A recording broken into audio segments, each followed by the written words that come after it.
electric car, then you're not polluting. The batteries on which those cars are running are made of lithium. The disposal of lithium until today, it's not eco-friendly. As you say, the consumerist society, it's all about greed and power.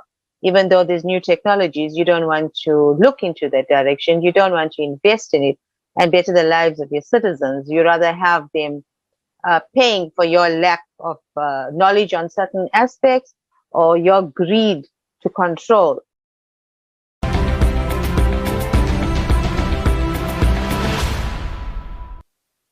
Dear viewers, let us welcome you today to the international discussion on the platform of Creative Society. Within this framework, we discuss with our guests vital topics that affect the entire society, such as climate change, ecology issues, economic crisis, moral crisis, and many more. The goal is to provide a platform for the people to share their knowledge and experience and together outline the ways to solve these issues. After all, we are all affected by the consumer format of society as the primary root cause for all of the above mentioned. But as we could see, conducting social polls throughout the last 10 years with millions of people all around the world, 99% of them were responding that they would like to live in a world where there's peace, where there's friendship between people, and where they are certain in the next day. But this can only be done by uniting and taking active position, just like our guest today did. The next significant event and strategical important step for all of humanity would take place on the May 7th, 2022. The Forum Global Crisis, We Are People, We Want to Live. It would be translated into 100 languages. We, the people of 180 countries, will go even deeper into the facts and the truth that is hidden from us. Because we understand that silence and inaction is no longer an option. For when we remain silent, we are supporting the horror of the consumerism format of society. So don't be indifferent. Tell everybody about this forum. Together, in large-scale unification, we can only survive, but thrive as a civilization, and it's possible only if we build a creative society. Modern collaborationism, who is playing on the side of the common enemy of humanity? The real cause of global climate change. Who and why is hidden the truth from people? Climate disasters through the eyes of eyewitnesses. Refugee, why is it affecting everybody? Escalating social violence and slavery and human trafficking. And most importantly, solution will be discussed at the forum. So if you want to be an important partner of this vital forum, please write to info@creativesociety.com. And with us today, we've got our dear guests, so I would like to introduce them. We've got Alejandro Fernandez Merino from Mexico, industrial engineer, MBA, PhD in strategic planning, and research professor. Welcome, Alejandro. Hello, everyone. We also have Eva Munsami, founder and CEO of TSEDI Hope Foundation from South Africa. Welcome, Eva.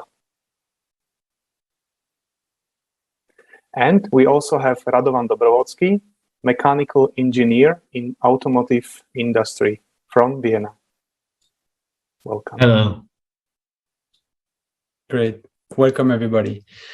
So there is a main topic for this roundtable today. We mentioned it in the conference that happened, the conference that come, where we can see that there is hidden information from us that are vital. And we're going to take two topics to go a bit deeper, understanding a bit more about how that information hidden from us is affecting us. But before that, another topic that we mentioned about what can be discussed in the next conference is climate disaster through the eyes of eyewitnesses. And I just wanted to take the time having Eva with us today to ask her a little bit more about the situation that occurred not that long ago in South Africa, and tell us a little bit more from her own eyes what it is, what were the consequences, and how she can maybe see the situation moving forward. Eva, can you tell us a little bit more about the situation? Thank you, Jonathan. At present, as I spoke before to you and to Marek, it's been an absolute disaster in KZN. The flooding has caused so much of turmoil. People have lost everything. I guess flooding in any part of the world, people go through the same kind of feelings of anger and remorse. But, as I said before, I guess if there was plans in place and people were told what to do, people were made alert as to what is going on and what do you do if you're faced in a certain situation, what is your evacuation plans, what do you do, where do you go? People were absolutely lost. KZN has lost 400 lives the last time I looked into our headline news. And I feel this could have been avoided. Yes, when the rains came 5 days in a row, we were given the warning, be careful of flooding, just take care, don't go to certain areas. Those warnings came in too late. There were people that were stranded at work. There were businesses that were flooded. Businesses lost everything. We look at these big, huge tankers that sit on ships, that go onto these vast oceans. And we have a container terminal here in Durban. And when I saw those containers floating like little toys, I realized the seriousness of what is going on. If those huge, heavy metal containers can just bob on the water and move along just like little toys, what's the human being? What is humanity going to do? And people losing their homes, their vehicles are just like floating away. People lost their lives. And I feel like we've been through this before, and our government should have been prepared. They should have put plans in place. They should have given a warning, for people, give them an alert and let them know what's happening. The situation here is terrible at the moment. People are living on riverbanks. Their entire homes were washed away. People lost their lives. People were buried by a mudslide. Up till this very day, they are still searching for missing people. So this is a sadness that we go through. We are facing on a daily basis. As a foundation, we go and see and try and help in whichever way we can, providing food, providing water, providing clothing, mattresses, shoes. These are the basic necessities these people need to live and to survive in society. But here we have these huge community halls, and different families are now housed under one roof. It's absolutely sad because they now don't have a proper home. They are relying on donations that come in from sponsors to see, where the next meal is coming from. I witnessed this firsthand because when we are going and distributing, the people are excited when they see us. They're excited we bring a bag of clothing. They're excited they're getting a proper home-cooked meal, that's coming out hot from the stove or hot from the fireplace. And these are the things that I believe NGOs are the earth angels. They take care and do the work and the things that our governments don't do, and the best part of it, they do it voluntary. It's their love and their passion. And this is the passion that I have as a humanitarian, and nobody can take that away from me. But if I can help do something to make it right somewhere, somehow, we would all want to live in a beautiful society, a creative society. Yes, obviously it's very difficult for the people to cope with all of the climate disasters that are happening all around the world. Maybe some of our guests today would also like to express their experience. I'm not sure whether, Alejandro, you have such an experience. You live in Mexico. and we know that Latin America generally is pretty known for volcano activity. If you would like to share your experience from this sector as well. Yes. Yeah. Well, I live in Puebla, which is a city about 2 hours south from Mexico City, the capital. And we are very close to a volcano. And it's been active now for, I don't know, since I can remember. And what I recall is that when I was young, like when I was about 15 years old or younger, the volcano was completely snowed. And now it's been, I don't know, more than 20 years that it doesn't have any snow. And it's constantly exhaling, ash emissions. And the quality of the air here, it's very poor. It's very common to constantly be hearing of known people, of family members that get sick because of respiratory problems. So and it's only increasing. It's nothing that we cannot build a dam, or we cannot control by any means the volcano. It's been active for several years. Sorry, and the thing is that in the area where I'm located, there are some other volcanoes, and in the last 5 or 7 years, some other volcanoes have also become active. So the region, the ground, it affects the ground because the people cannot harvest as good as a quality of a food or plants that they could if the soil didn't have as much ashes.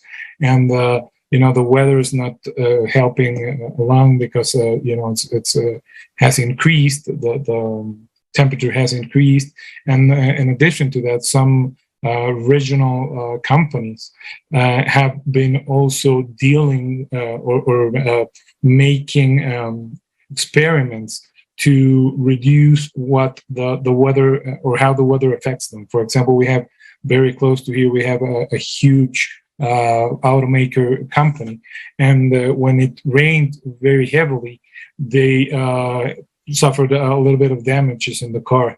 And what they did, they started to make some experiments to shoot, I think it was a silver compound, I don't know the exact formula, to the clouds. So it took away the weather and the raining, so they don't get affected in their, damaging the cars. But that also affected, the crops and everything. So it's been a little bit of a bad situation, including, the volcanoes, the temperature increase, and these experiments by the private sector that affect the weather as a whole and us as people living here. Thank you very much for this information and first-hand, indeed, from people living in this situation, either Eva or you in Mexico. I think it's kind of illustrates the topic that we really wanted to address, is that the information, either it's hidden from people or it's maybe just mentioned and then we move on to something else because another event will occur. The flood in South Africa, I heard about it, but I don't hear much about it anymore because some other things happen, but the people over there are still suffering. In Mexico, it seems that people are suffering constantly from this increased activity of the volcano, and doesn't seem that it's gonna stop anytime soon. So it's important that everybody really have the right information to be able to make the right decision on how we can move forward and build our future. So that's really what the information piece that we wanted to talk about today. And we took 2 examples to highlight this. So the last conference in December highlighted a lot of information unknown to actually many people, but very crucial for future. and it's concerning everybody. So one of the topics that we wanted to talk about, it's about garbage, because it's really concerning everybody. Everybody has that, and nobody can say that it doesn't concern them. And how our modern society, an advanced society, is currently actually managing the ever-increasing amount of trash that it generates. So you'll see that the information presented in the following video might shock you, and we will discuss a little bit more in details.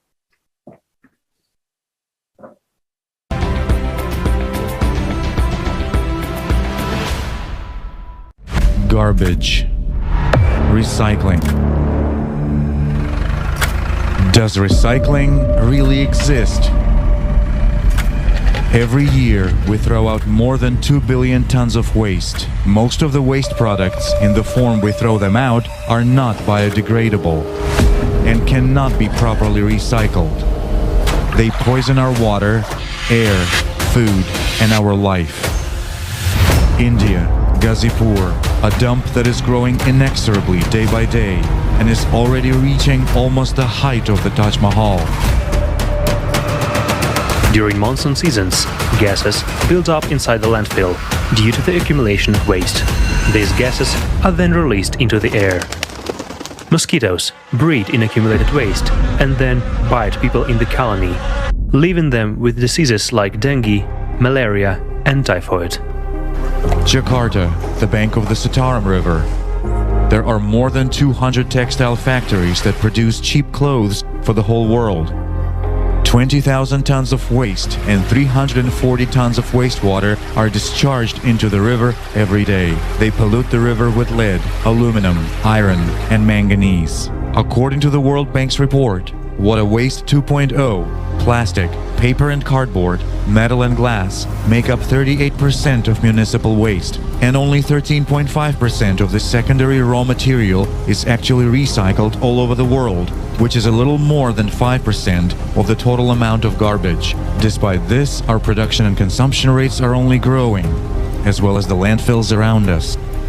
At the consumer level, which is the first link, an ordinary family goes to a store. This ordinary family has different boxes, glass and plastics, plastic bags, and so on and so forth. Nowadays, it has become very popular to dump absolutely all of this in one pile. One big pile of this pressed material is taken to some processing plant, and this processing plant supposedly sorts all this garbage, and you, accordingly, get clean cardboard, clean plastic, clean this and that. This is an idea. All this actually doesn't work. To obtain a ton of recycled material, you need to spend enormous resources just to collect, transport, and segregate it. Then it should be washed, then it should be packed, and then it should be brought somewhere to sell. All the garbage, if it is really garbage, it is buried.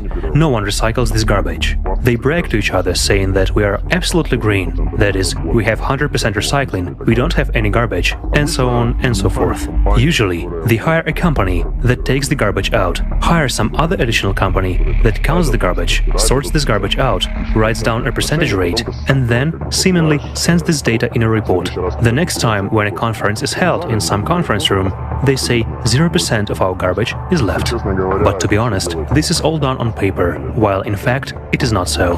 That is, it turns out that now we need to spend a lot more money, and no one is ready for this. Nobody needs it. No one wants to wave the green flag, and at the same time pay some crazy amount of money. Recycling is imperfect.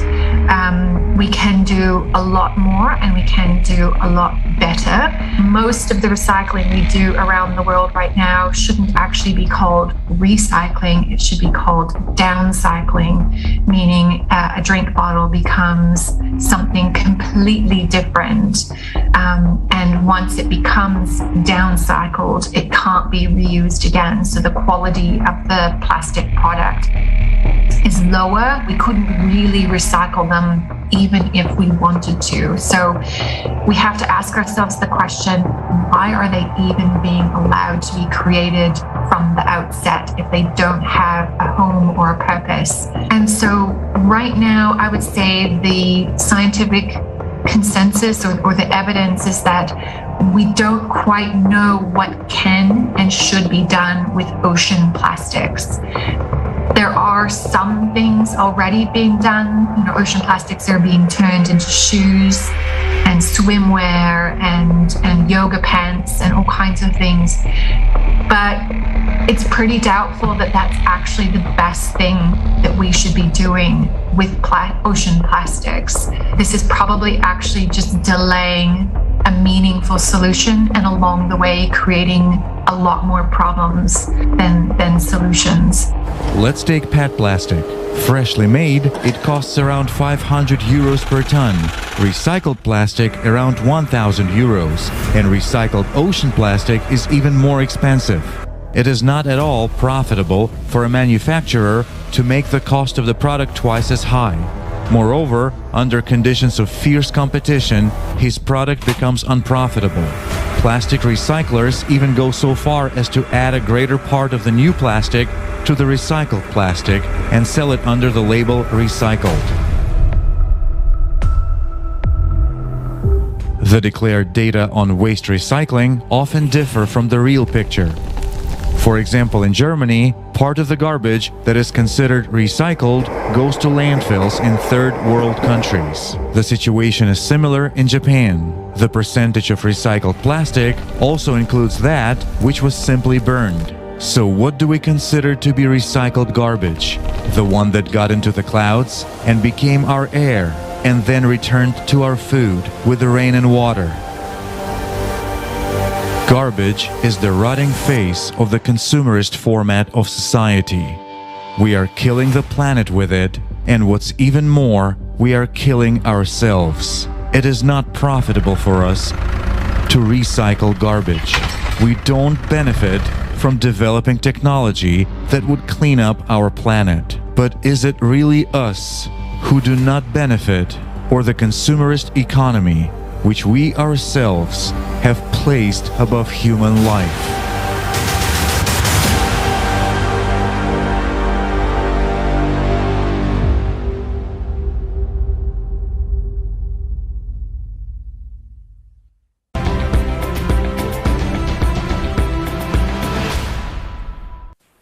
Yes, as we could see, this is the harsh fact of today's consumer format of society.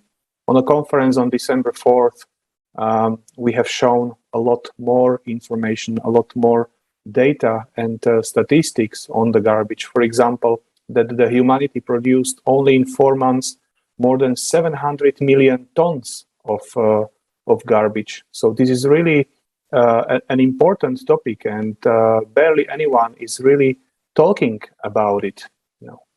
And the next question goes, or ask for comment, goes to Alejandro. We know that you are active as a professor in education sector. So do you think, or how do you think education, if at all, can help people to realize the seriousness of the situation and motivate people to be active, to share this information further and take part on different projects?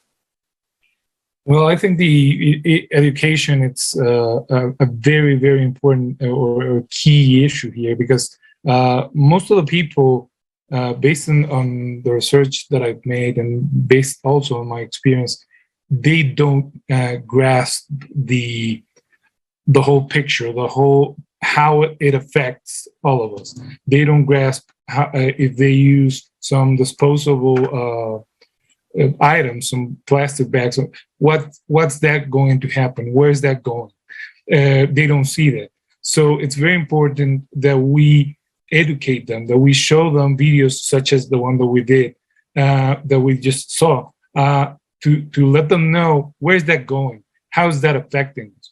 Recently, I saw this news that some scientists and some doctors found microplastics inside the bloodstream. So what this means is that we're not only affecting the world, it is already starting to go inside our bodies, and it's been found already in our bloodstream, microplastics, and we can imagine what that can do to our bodies. So it's very important that we go and we turn to the younger generations, that we show them what's the consequences of having a wrong consumerism focused mindset, to not try to show them that they have to avoid at all costs trying to buy more stuff, to try to reduce, reuse, recycle. But it's very important that they also know what we've just seen right now, that it's not working as they say it worked. It's not. We're not recycling. We're just downcycling, as the video just showed us. So it's very important to create that consciousness on them, so they get a more active participation in that. Because right now, if you go to a party, or a familiar party, the kids still ask for balloons. And here in Mexico, for example, we have a tradition which is a piñata, which is a box with a lot of paper and candies, and they still ask for that. And if we get to educate them and tell them, you know what, you can have the candies and you can have the presents, but once you receive them and then you throw away the plastic, that plastic is going to affect the land, it's going to affect the sea corpse, and it's going to affect everybody sooner or later.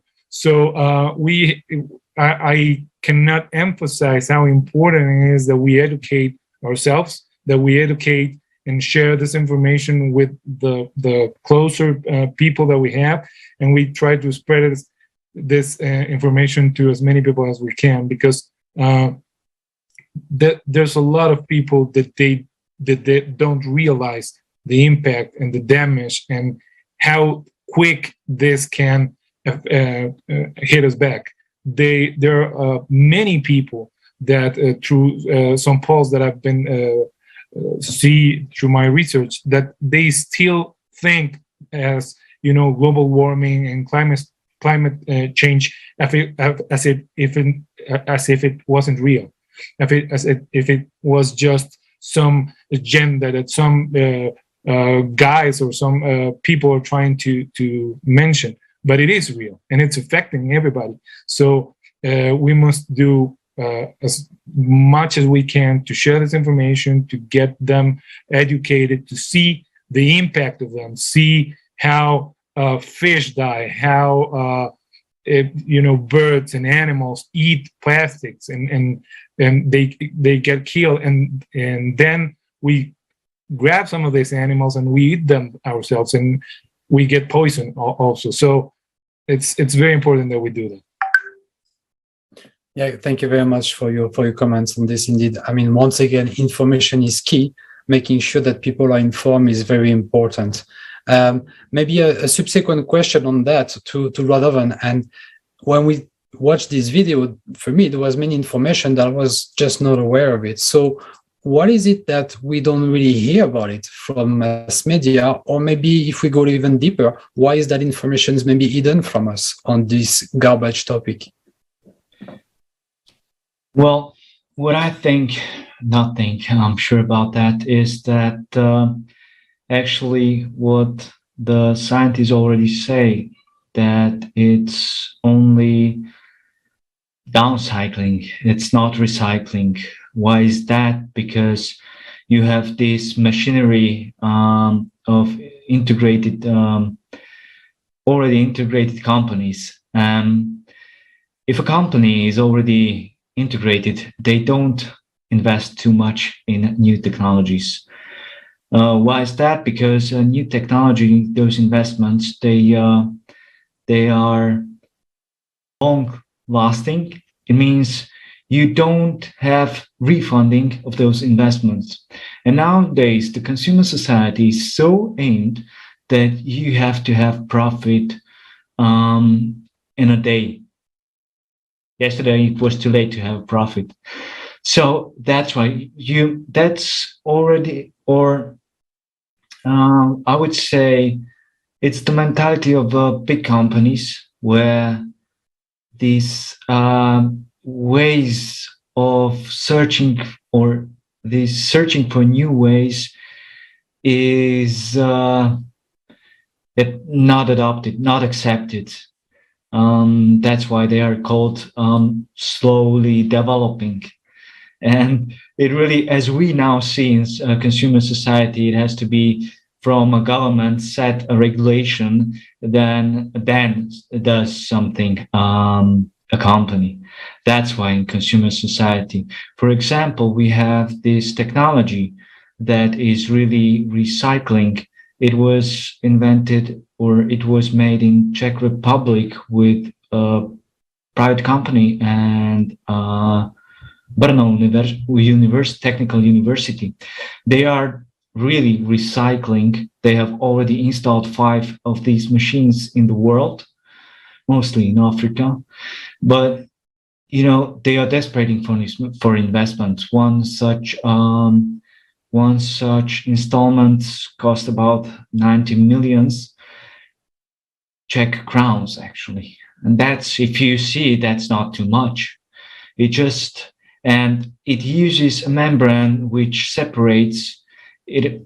It makes the plastic, or actually every kind of garbage, almost every garbage, it makes to gas, and the gas goes through a membrane which counts then the carbon molecules.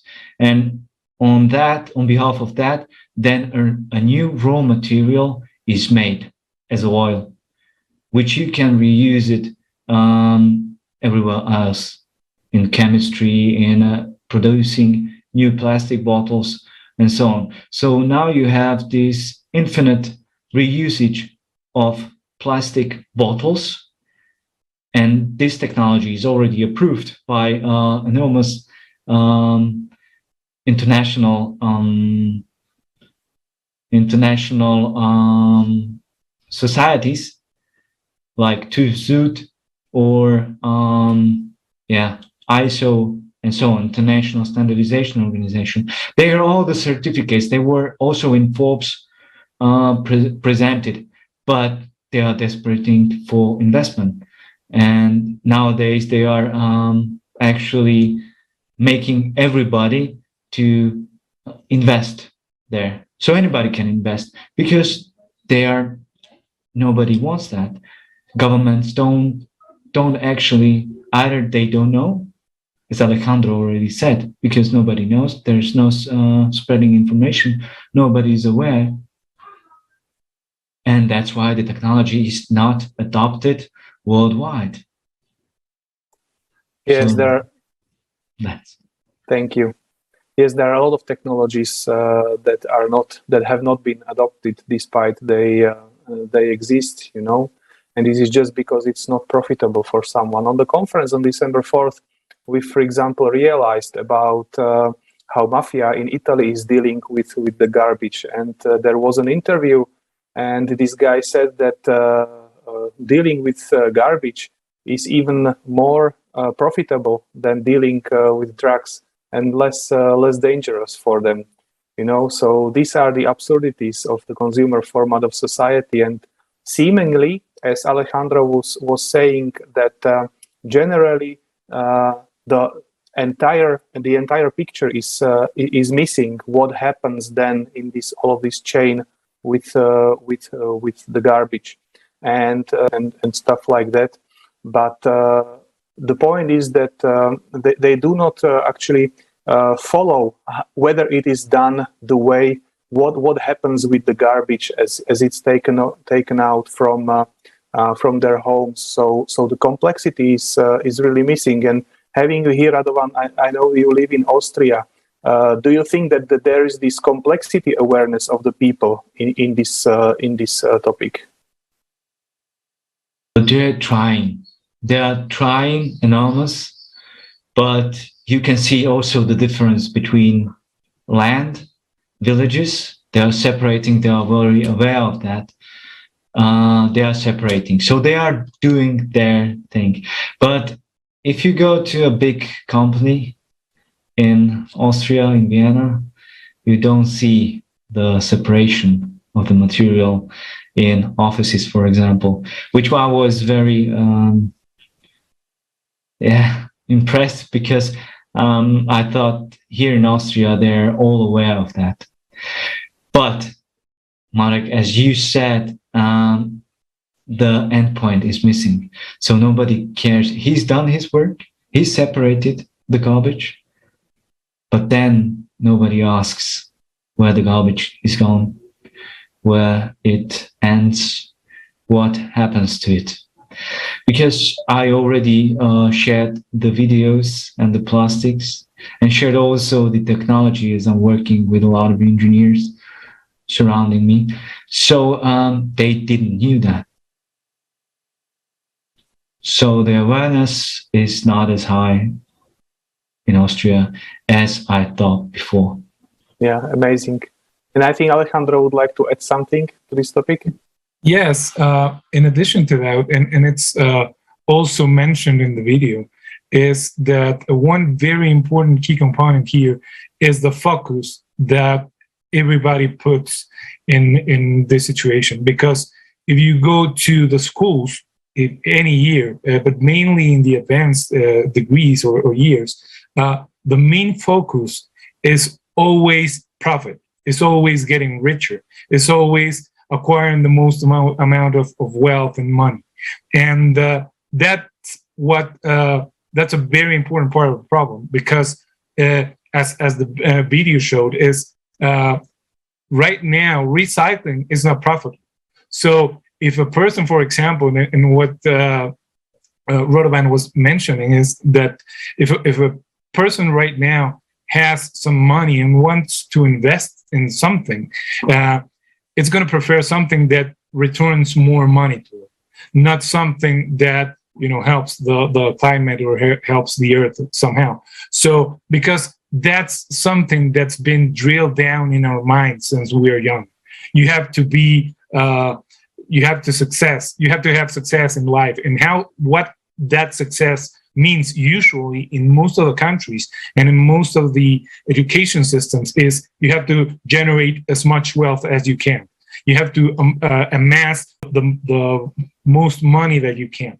And that's the focus. So if that is the focus, then everybody is just focusing on, okay, how do I get cheaper labor force, cheaper materials, don't spend as much time as I would need to recycle and everything, and just get the biggest amount of profit as I can. So that's a very, very important key component, because if we can change that, and if we can show the new generations that that is not the ultimate goal, because if we keep through that path, we are going to kill ourselves and damage the planet severely. So we have to change that focus. We have to show the new generations, okay, the most important thing is not to be the wealthiest person alive, is that we can all be alive and have, be happy and share, and doesn't live through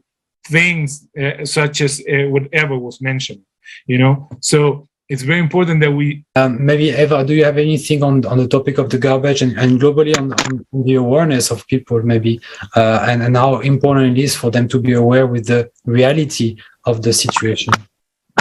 Thank you, Jonathan. I actually do have, while I was listening to Alejandro, it took me back in time to something very important. And I remember education plays a key role.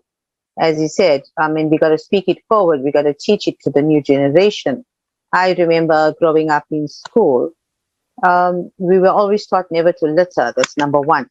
And up till this very day, that thought stayed me. So I would never throw out a plastic paper or a wrapper out the car window, or do any kind of thing that's going to be detrimental to our society, our planet. But brings me back to where it is right now, with regards to the kind of community that we are taking care of. So I'm now talking about the forgotten communities.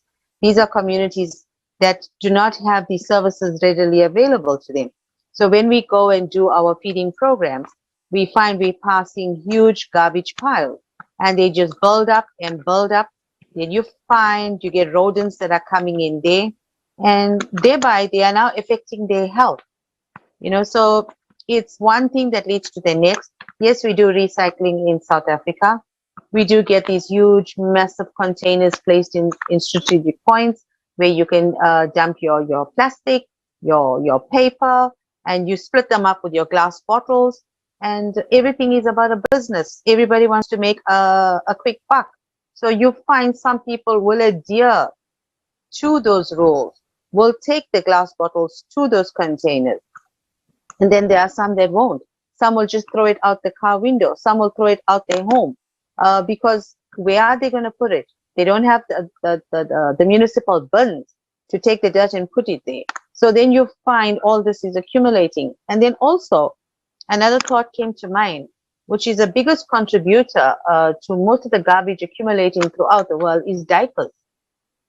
Diapers are formed in such a way that it will contain whatever a little baby is going to pass through.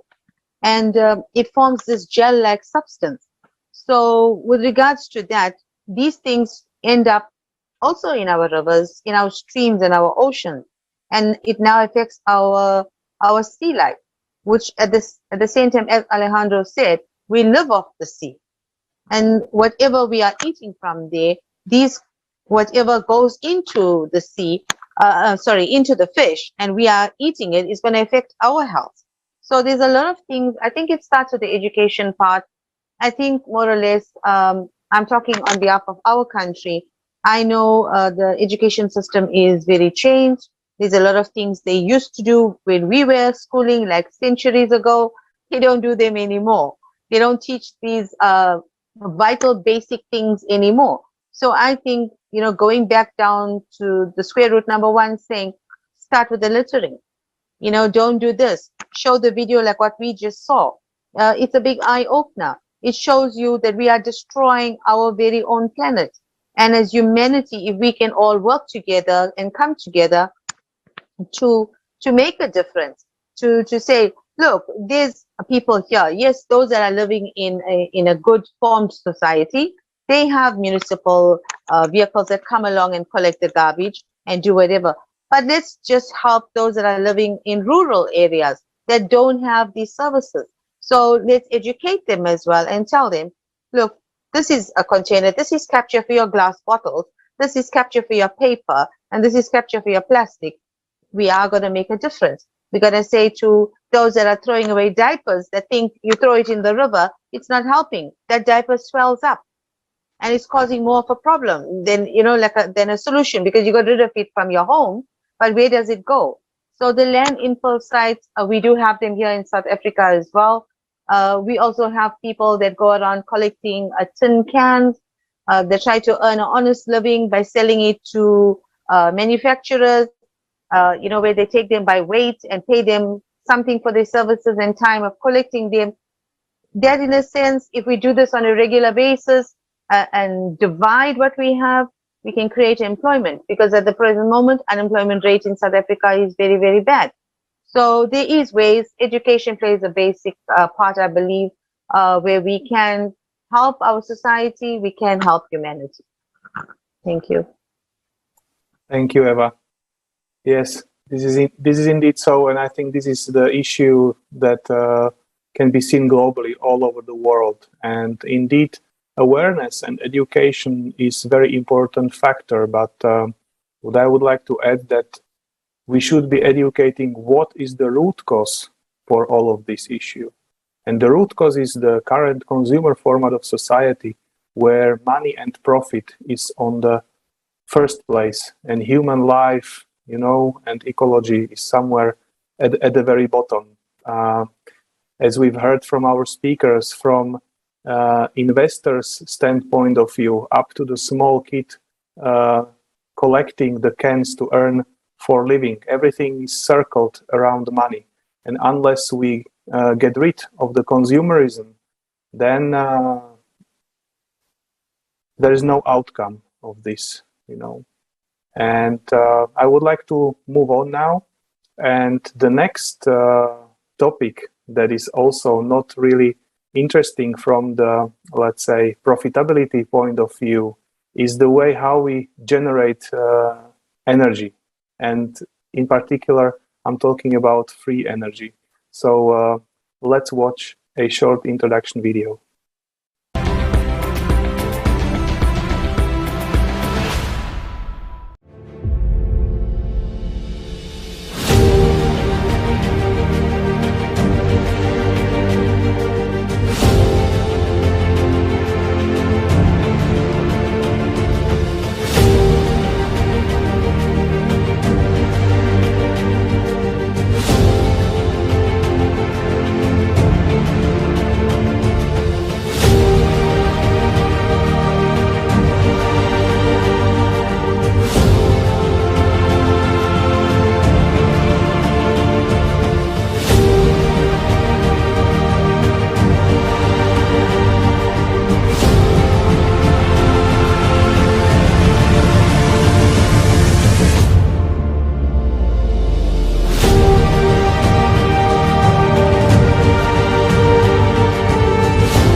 So we have seen in both cases either the garbage and here the free energy.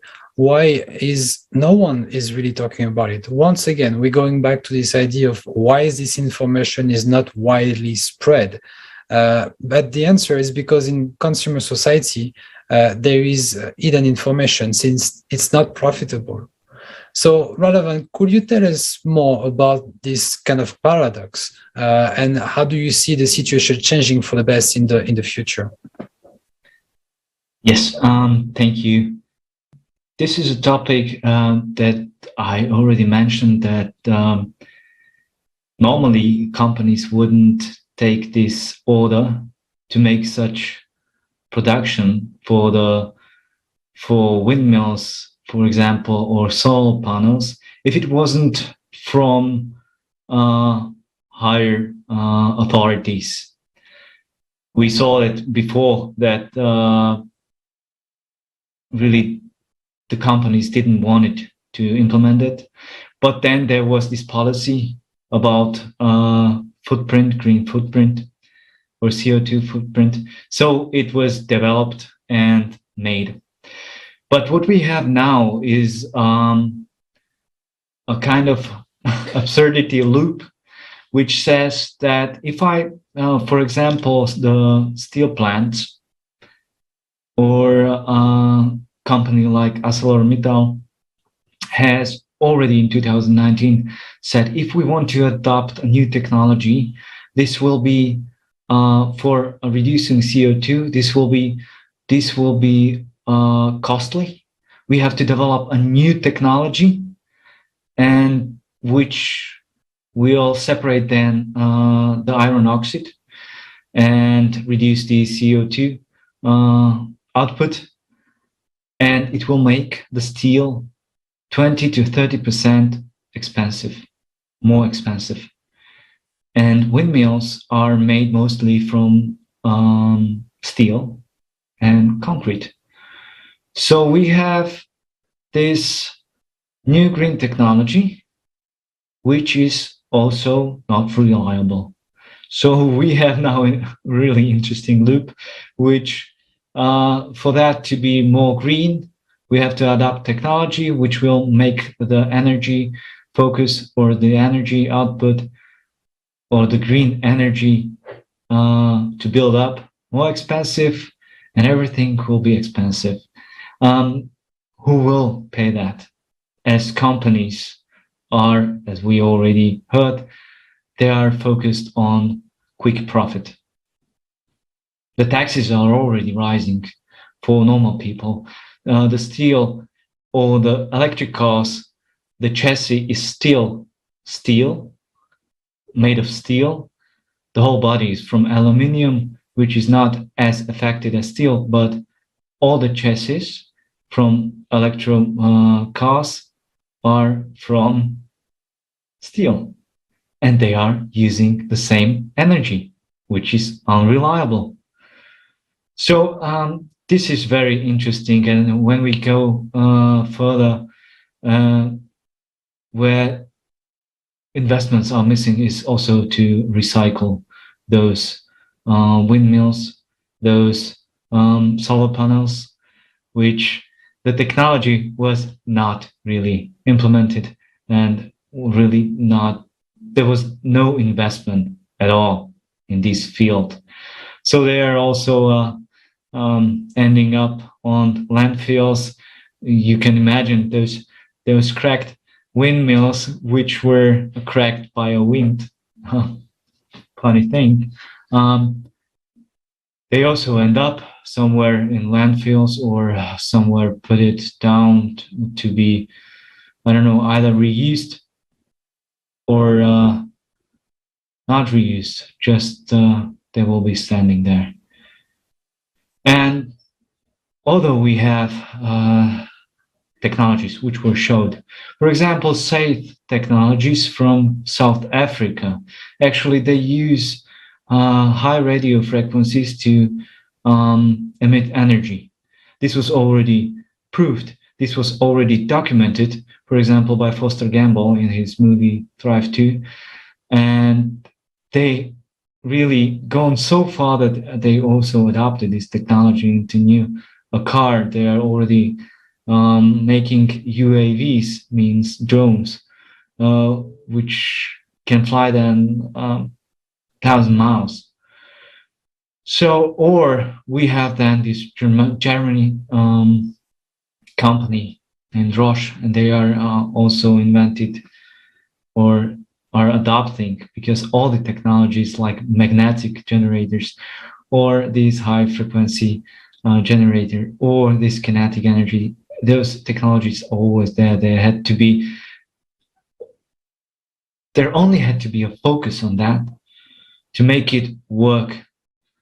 That's like everything here on Earth. You just have to make or take a focus or focus more, get some investment to make up a solution for that. So this kinetic power plant, they can generate like 1 megawatt to 5 megawatt energy, like the SET generator or GPM. You can imagine he's so big as one room. So you can build it up in a village, and 300 houses can be powered by it. So, but as we already spoken, also these big energy companies, they don't want actually to lose their share on the market in consumer format society. So today the energy is centralized. We have these lot of steel or iron wires, which by when wind or flood comes, it breaks down and the houses are without energy. All of the houses, all of the regions, just because the energy distribution is centralized. With that kind of technology, you can actually divide the power plants. So if one falls out, you have already like 200 meters, another one. So that's how I see it today. And the consumer format of society really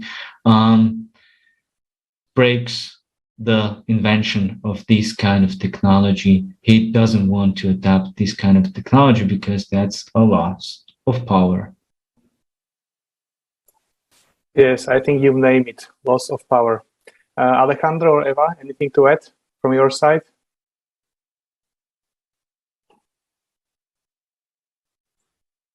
Would you like to go first, Eva? Thank you, Alejandro. I agree with our former speaker, what he said. We at the moment are experiencing lack of power.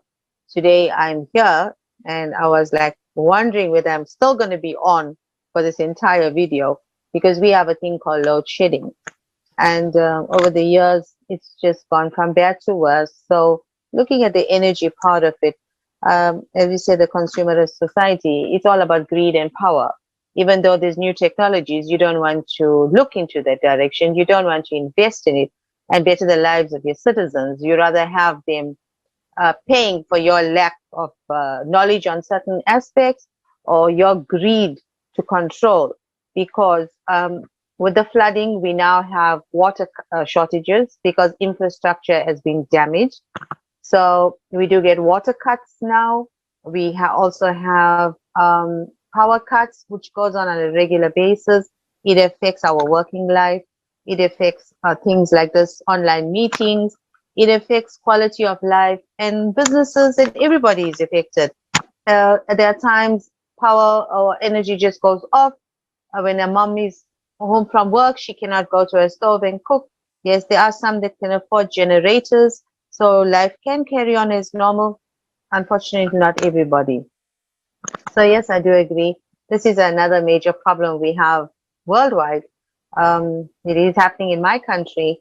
So when you talk to somebody about load shedding, say, what is that? Why do you all have that? So yeah, I think if you can go and ask our powers that be, because everybody is well aware, they do supply to neighboring countries that have no problem. They have electricity, and they are living fine. But the South African citizens are suffering. If you go on social media, you will find people ranting and raving about the electricity and the power cuts. They are angry about the water cuts. These are our basic things that we need to survive. And yeah, I guess this is the sad part of the energy, on the energy topic that we're having at this present moment. Thank you. Yes, actually, and now there was this funny picture came to my mind. There was this man standing right next to an electric car that was connected into a windmill, and everything was frozen, and he was making a call and asking, so what next? So we see that with the graduating cataclysms, we need to have reliable sources of power. But apparently it seems that this is not the trend in the current consumer format of society. But Alejandro, you wanted to add something as well. Yes, what I would like to add is that we have to be more specific, to dig deeper about what these new technologies mean and how they're going to make the energy or whatever they're processing, because we've been misled many times to think that if we change to certain new technology, that's going to solve everything, and it's not. And one example of that is that right now many of the car manufacturers are trying to switch to the energy or electric cars, and the information that has been circulating right now is, if you switch and you have an electric car, then you're not polluting and you're not emitting anything. And that's not true, because even though you're reducing your consumption on fossil fuels, the batteries on which those cars are running are made of lithium. And once that the lifespan or the life expectancy of that battery runs out, then you're going to have to dispose that battery. And the disposal of lithium, all up until today, it's not how do I say it, eco-friendly or managed in such a way that it's not affecting the environment. So once you're going to buy your car and it's going to be electric, but once in, I don't know, 100,000 miles or 10 years or 20 years that you have to switch or change that battery, that disposal of that battery is going to affect the environment, I think, even more than what you would usually affect it using fossil fuels. So we're not changing for better energy. We're just changing the way we're damaging the environment. We're not doing it through constant emissions throughout 10 or 20 years of fossil fuels. We're going to do it after 10 years or after 15 years, disposing their batteries. And there's a lot of energies that work in the same way, that say, you know what, you're going to save and you're not going to affect that much the environment, but that's not the truth. So we have to dig deeper in what that energy, that new energy or new technology really means. What's the components that it's being used? What's the materials, the process, and so on. And we have to be as people, as individuals, more active in that, demanding our governments, demanding the private sector, okay, what materials you're going to be using, what are the consequences of me disposing a lithium battery in 5 years or in 10 years? What's the consequences of that? And if we start doing that, if we start asking those questions, then we're going to get more answers, or at least we're going to make the private sector or the enterprises or the people that are getting richer with all this businesses to have to work a little bit harder to provide new and different solutions that do address the problems that we're facing. So I think it's very important that we dig deeper, that we analyze, that we ask more questions, and that we show the younger generations that don't go just with there's a saying about going with the shiny new object, just that we don't have to just take the shiny new object, being right now the electric vehicles, to really ask what's behind that, what's the process behind that, what's the materials behind that. And if we do that analysis and it comes out that it does, it's better and it's cleaner, and okay, then we move ahead. But if it's not, then we have to demand better technology and skip or avoid using that technology that it's not going to help us.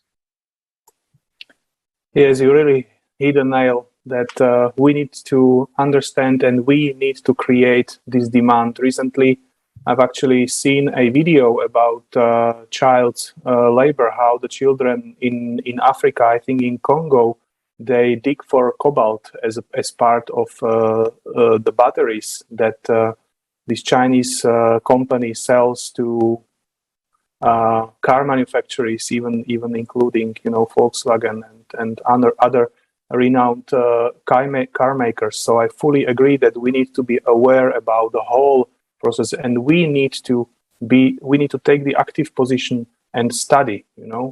And again, where does it ties to? It again ties to the consumer format of society. Us delegating the power to someone else's shoulders, being passive and stuff like that. But we need to understand, where does it lead us to? If we don't stop this, where will it lead us to? And the point is that we have other options, and we have got all the tools and possibilities and the technologies to do this. There is this project, Creative Society, and we need to understand why we need to build it. Why are we talking about it? Because we want to live. We want to live in a sustainable world where basically there is no poverty, where all the people live a decent life. And we need to talk about it, everyone. If we don't speak about it, we have got no future. And maybe Eva could also provide her view about why it's important to spread this information, as I understood that you've got some insights into this topic as well. Yes, thank you so much. Going around being a humanitarian, there are things that we see we wish to forget at times. There are things we see we wish we could do more. And more or less, we wish we could save the world. It is very, very sad. You got to be built and have a strong backbone to see the kind of pain that you witness in people's eyes. And these are the reality of life. Do you go to different societies, more or less with the NGO part of the work that we do, we cater to the less fortunate, and the kind of things that we are seeing it's heartbreaking, and we wonder, why did we have to come to this level? Why are they suffering the way they are? And as I always said before, with regards to our government, will only worry about your people. And people say, I say this very bravely, during elections. And that's the truth. You go to every nook and cranny and find the people that you want them to vote for you and keep you in power. But once you're in power, you would not come anywhere near those people for 5 years. You would not see the deplorable conditions they live in. You will not see the sad state of affairs.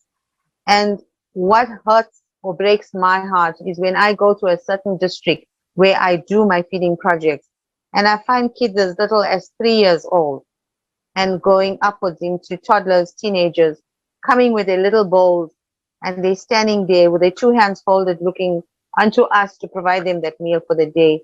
It makes you think, how can this go on in 2022? We are in the 21st century. Why is all this still going on? What is not being done?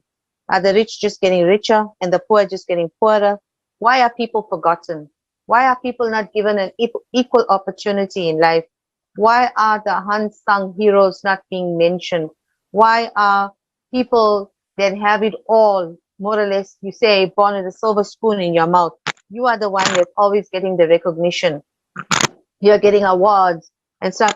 We celebrate you. We are happy for you. Let's look at those, that are living in places in our society that have talents, because I believe we all are born with a talent. And, these are the people that have no faith in themselves. They look unto us to come there. And, probably as an example, you hear somebody singing, say, wow, this person's got a wonderful voice. They could be somebody, but they don't have that faith and that hope in them because of where they are, where they're growing up and where they're coming from. So, I always say, when I listen and I about the Creative Society, I feel each one of us will live a better life. Each one will be given an equal opportunity to survive, to thrive in the society, to hold each person, put humanity first and our love for humanity. Thank you. Thank you, Eva. This is very important, and indeed, we are talking about creative society where we will no longer delegate the power to few representatives who decide about destinies of millions of people, but we all people will be self-governing society, and we will be making sure that everyone has a decent life. Maybe I would like also to ask Radovan, how would you explain the benefits of creative society from your end, maybe on some particular examples? My point of view of creative society is actually, first of all, as Eva already said, people should not be focusing on the basic needs. Just how can a community, how can a humanities thrive or be something when you have to fight each day about the basic needs of a human being? That's not possible. So, from my point of view, let's go a little bit higher. Then you have the other format, or let's say from the Western point of view. Actually, people don't know that they are in slavery, because every morning they have to go to work. They are doing work that it's not interesting for them. They are going only to work, to go to work, to have money for a house in which they are only sleeping. And maybe for a weekend, they are spending their time in it. And my point of view of creative society is that everybody should actually do what he likes. I have luck. I have the luck that I can do actually what I like to do. I'm meeting people. I can talk with people. I create something. I'm in the technology. But I think I'm only a small percentage of the humanity. Maybe one. But this should be allowed to everyone. So can you imagine actually the potential if everybody has their all basic needs fulfilled, and then he has some money to live with, and then he can actually do whatever he likes? A lot of sociologists, they say humanity will not take that. People are not into working and so on, but they just don't have a clue because they see it from the side that people are lazy. No, people are not lazy. People are just tired from fighting each other for their survival. That's all. If you give them the opportunity and the means, they will work, because they will find themselves a work, something that interests them, and they would make it perfect. And now imagine 8 billion of people doing like that. Can you feel the potential?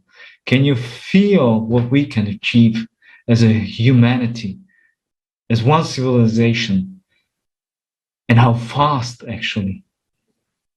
Within 100 years, we made technologies that makes our life easier. Not all, and that's the problem, for not all the people. But if we could do that in consumerist formative society, but on the other hand, we polluted the whole earth, what could we do in a creative one? What could we achieve, and how fast? Not in 100 years, but in 5 years, we would be somewhere totally elsewhere. We can solve our problems, because for the problems that we are facing now, we are discussing now, there already are technologies like water from the air. We have generators, mobile generators, and also stable generators of water from the air. We have generators for electricity that don't need to be attached on the central power. We have the means to provide food for everyone, like, for example, vertical farms. We have, or we have also, like I mentioned, for pollution, a solution.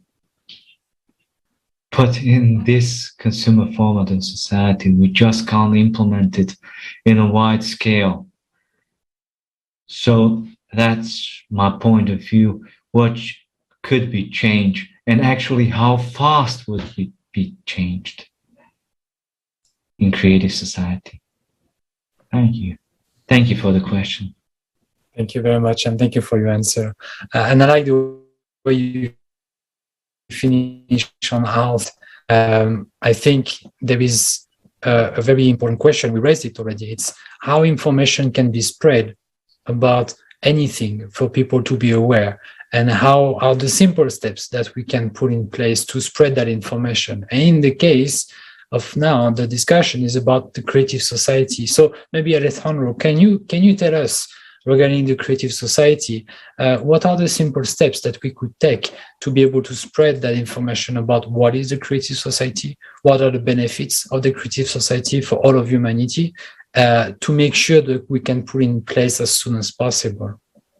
Yes, sure. I think one of the key components is to have a clear picture of what the final goal is, which is, as Radovan and most of you have mentioned, is based on the polls and everything. At the end of the day, we all want the same. We all want to be living a happy, stress-free life. And once the people understand that, the goal of this creative society is to achieve that through the activities that we plan, through the discussions, through everything. So once they realize that that's what we want, that's what we are seeking for, that's one of the very key actions to do. And then just start sharing the information with the people close to you, with your family members, with your friends, with your colleagues at work. Just start sharing with them what the creative society is, what we're doing, what we are striving for, what's the end goal of that, and some of the actions that can be do or that have been done. Then it starts to build up, like a snowball, to start increasing in people, and they start sharing with each other, because at the end of the day, we all want the same. So and if we see that, it's, for example, if you hear in the street that somebody is giving away free money, If you tell that to anybody, then they start sharing the information, and then soon it's a huge amount of people that they know about it. It's the same. If we start sharing this and we start sharing our goals and our objectives and the focus that we have and the actions that we have, then at the end of the day, they're going to have two choices. They're going to be, resting in their beds and going to say, okay, I want to keep up with this tiring situation, as Radovan says, as fighting or competing with each other to get some money to buy some food, or I want to be living in a community, in a world that we don't have to do that we can, through creative ideas, to collaborative working,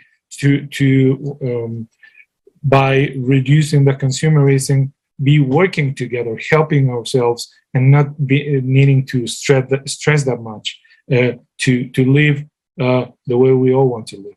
So if we share that, if we start, talking to each other, sharing through social media, sharing with our friends, family, I think that's gonna, start building up momentum and creating like a snowball, which will hopefully and fast detonate in what we want in the very short future. Great, thank you. And indeed, that's exactly what we are here for, spreading this information, because creative society is not something for the future. It's something that starts now, that should have been made yesterday already. And that's why we want to strive for it. Once again, creative society is here for everybody. It's here to solve the issue of the crisis we are in at the moment. There is 8 pillars of this creative society. I just wanted to mention them again, because it's always good to go through this again, to really get this first, this big picture, as you mentioned, Alejandro, knowing what is the goal. And those foundations is described very much what is the goal. The goal is to get into a society where human life is the highest value, where we have human freedom and everybody is born with the right to be a human, where we can also see human safety, that no one can be harmed in this society. That also, as we discussed, the transparency and openness of information is for all, and non-information can be hidden from anybody. There is a single creative ideology and should be popularized, the best human quality. The development of personality. We talked about education. How can we make sure that education of all, and especially the younger one, is made for striving of the civilization and the humanity? Justice and equality, a no-brainer of what should be implemented into a proper society, which is absolutely not the case currently. And finally, a self-governing society where people are in charge and not a government that is just aiming to be voted for to stay in power, but not actually helping people. So all of this has been discussed today, and thank you very much once again, everybody, for that great discussion. I wanted to maybe ask Eva if you have any last message to all of the people that are watching on the basis of the discussion we just had, and maybe more precisely on the creative society and its implementation. Yes, thank you, Jonathan. I actually agree with Alejandro on what he said. It's very vital and important that we share the information we have. I've been doing it on social media. I've been doing it with the people I work with.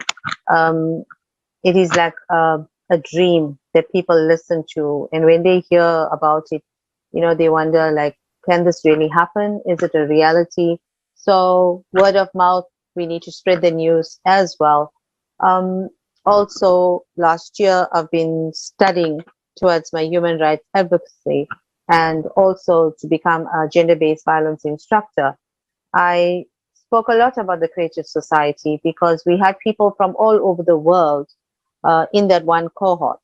And I found lots of people question me.